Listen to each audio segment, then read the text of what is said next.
komprehensif.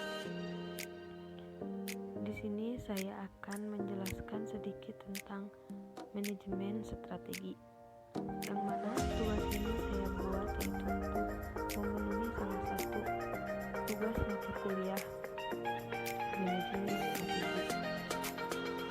Yang pertama, di sini saya akan menjelaskan tentang pengertian manajemen strategi, yang mana manajemen strategi adalah konsep keterampilan, teknik, dan ilmu dalam merumuskan atau mengimplementasikan dan mengevaluasi serta mengawasi berbagai metode fungsional sebuah organisasi yang selalu terpengaruh oleh lingkungan eksternal dan internal dengan kondisi yang selalu berubah, sehingga bisa memberi kemampuan pada perusahaan untuk keputusan jangka panjang secara efektif, efisien yang dibuat oleh pemimpin perusahaan dalam rangka untuk mencapai tujuan.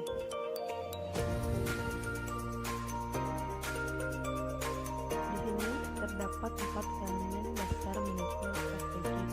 Yang pertama yaitu pengamatan lingkungan, perumusan strategi, implementasi strategi, dan evaluasi dan pengendalian. Lalu untuk apa sih fungsi manajemen strategi? Ini ada 4 poin. Yang pertama, satu, memberikan arahan dalam mencapai tujuan. Yang kedua, menjaga kepentingan berbagai pihak. Yang ketiga, mengantisipasi setiap perubahan secara merata. Dan yang keempat, berkaitan dengan efektivitas dan efisiensi. Lalu di sini ada posisi strategis. Porter menjabarkan 3 basis posisi strategis. Namun ketiganya tidak mutuali, eksklusif, dan seringkali saling bersinggungan.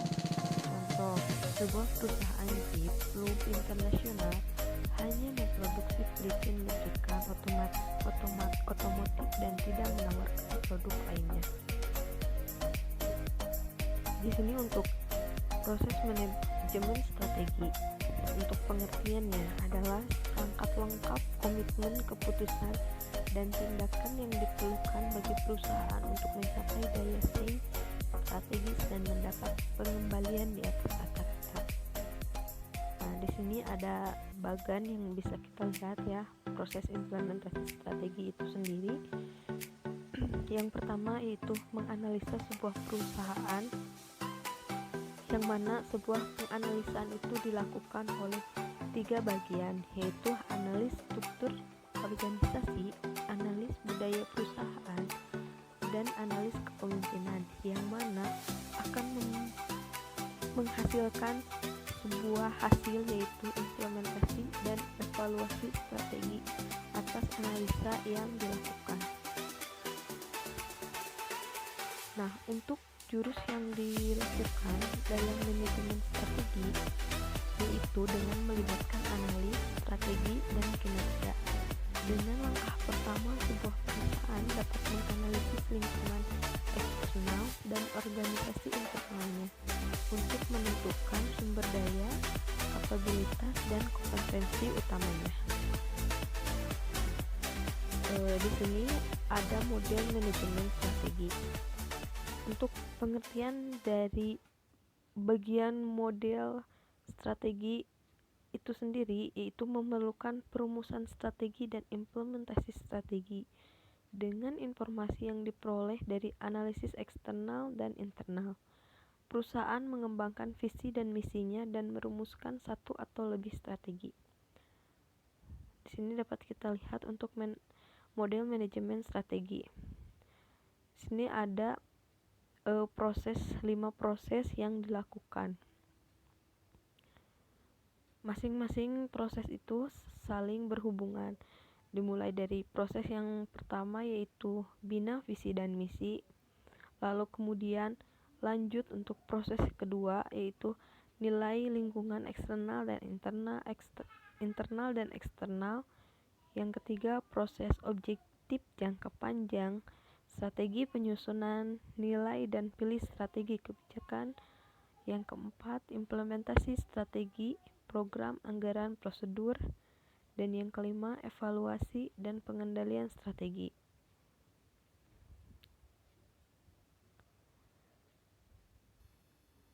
Nah, untuk visi dan misi tujuan perusahaan itu apa sih?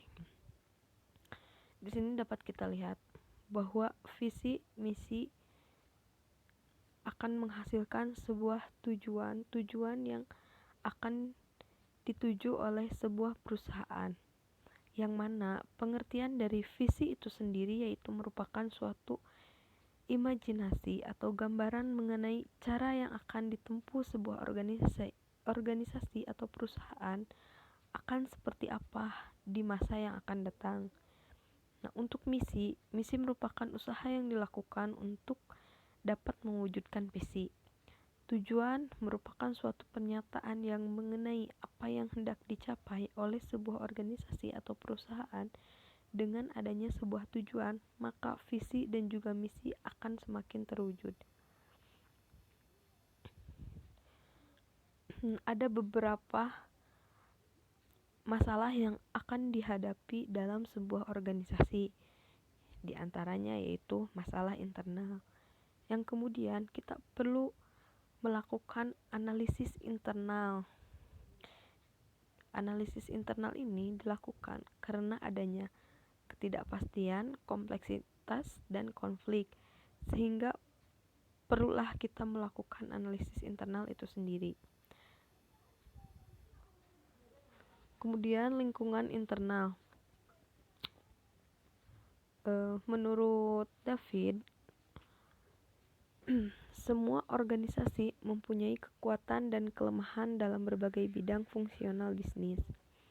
Analisis lingkungan eksternal terhadap peluang dan ancaman tidak cukup untuk memberikan organisasi keuntungan kompetitif. Analisis lingkungan internal lebih mengarah pada analisis intern perusahaan dalam menilai atau mengidentifikasi kekuatan dan kelemahan dari tiap-tiap divisi keuangan dan akuntansi, pemasaran, riset, dan pengembangan personalia serta operasional. Adapun hal-hal yang terkait dengan lingkungan internal, diantaranya yaitu ada SDM, kebijakan, kepemimpinan, sistem reward, dan kultur atau budaya. Apa sih tujuan dilakukan analisis lingkungan internal? Ini dapat kita lihat.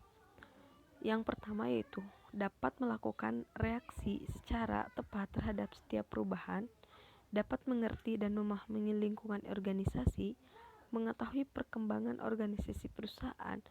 Manajemen mempunyai kemampuan merespon berbagai isu krisis mengenai lingkungan yang mempunyai pengaruh yang cukup kuat terhadap perusahaan. Siklus lingkungan internal. Ini bertujuan untuk menentukan kekuatan dan kelemahan sehingga dapat mengelola peluang secara efektif dan menghadapi ancaman yang terdapat dalam lingkungan. Di sini ada proses analisa lingkungan eksternal. Proses analisa lingkungan eksternal harus dilakukan dengan dasar yang berkelanjutan. Proses ini meliputi 4 bagian. Yang pertama yaitu scanning, untuk mengidentifikasi tanda-tanda awal perubahan lingkungan dan tren. Monitoring, menemukan arti melalui observasi secara terus-menerus terhadap perubahan lingkungan dan tren. Forecasting, membuat proyeksi perkiraan hasil berdasarkan perubahan dan tren yang dimonitor. Assessing, menentukan waktu dan arti penting perubahan lingkungan dan tren terhadap strategi dan manajemen perusahaan. Mungkin cukup sekian yang bisa saya sampaikan. Mohon maaf apabila banyak kekurangan dan kesalahan. Terima kasih.